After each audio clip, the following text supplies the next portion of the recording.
سندھ کے صدر مقام کراچی اور سندھ انٹیریئر میں 8 شوال انہدام جنت البقیع کے فقید المثال احتجاجی مظاہرے کیے گئے۔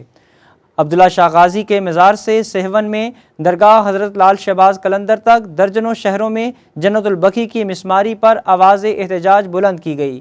کراچی، لاڑکانہ، سکھر، میرپور خاص، سجاول، ٹھٹھہ، خیرپور میرس، جیکب آباد، سالے پٹ، گھوٹکی، کندیارو، دولت پور، بدین اور سندھ کے دیگر احتجاج کی جھلکیاں ملاحظہ فرمائیں۔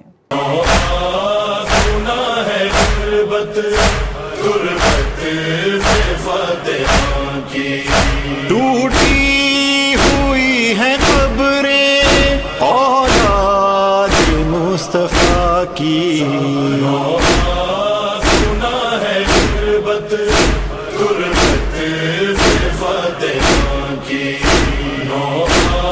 سنا ہے غربت غربت فاتحہ کی۔ دروازہ فاطمہ پر کل لوگوں نے گرایا، اور آج فاطمہ کا روضہ بھی آ کے آیا۔ تعظیم کی گئی ہے یوں بنت مصطفیٰ کی، سنا ہے غربت غربت فاتحہ کی، سنا ہے غربت غربت فاتحہ کی۔ ٹوٹی جو قبر ان کی تو بولی رو کے زہرا، نجف میں ہوئے دفن جا کے مولا، کیا ہوتا گر جو ہوتی یہاں قبر مرتضیٰ کی، سنا ہے غربت غربت فاتحہ کی، سنا ہے غربت غربت فاتحہ کی۔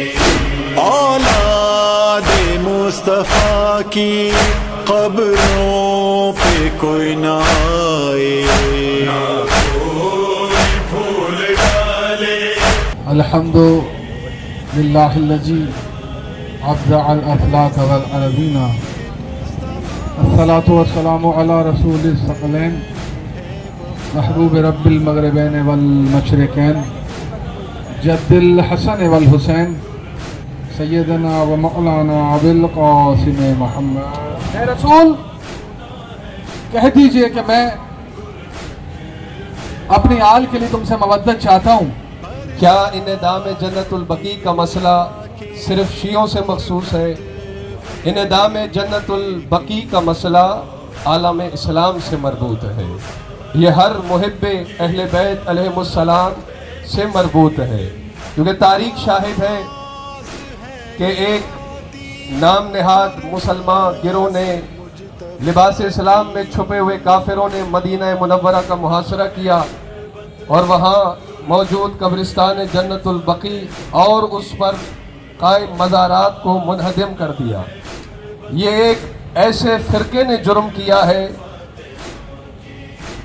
کہ جس کا کام ہی صرف یہ ہے کہ لوگوں کو گمراہ کرنا۔ جو رسول سے محبت کرتا ہے اب بطول کے رنج میں شامل نہیں ہوتا، رسول اس سے نہ کل راضی تھا نہ آج راضی ہے، اس لیے کہ بطول کی قبر کو انعدام کرنے والے کل بھی لعنتی تھے، آج بھی لعنتی ہیں۔ رسول اللہ نے ارشاد فرمایا الفاطمہ تو قلب و منی، فاطمہ میرا جگر ہے، ارے جگر کی قبر کو ڈھایا نہیں جاتا۔ اس احتجاج میں نعرہ لگا رہے کہ تعمیر کرو، تو ہمیں یہ شرف تمہیں نہیں دینا کہ تم تعمیر کرو، نہ تمہاری اتنی حیثیت نہ تمہاری اتنی اوقات کہ تم روضہ بنت رسول کو تعمیر کرو، تم روضہ آل رسول کو تعمیر کرو۔ ہم صرف اتنا کہتے ہیں کہ اس قبضے کو چھوڑو، شیعان حیدر کرار سے خود تعمیر کریں گے۔ اس احتجاج کا مقصد صرف اس ظلم اور بغض کو آشکار کرنا ہے جو تمہیں آل رسول سے، اصحاب رسول سے، بلکہ پورے دین اسلام اور رسول اللہ اور پروردگار سے ہے، کہ جس پیغمبر نے یہ فرمایا کہ جس نے میرے اہل بیت کو ایذا پہنچایا، جس نے اہل بیت کو اذیت دی، اس نے مجھ رسول کو اذیت دی، اور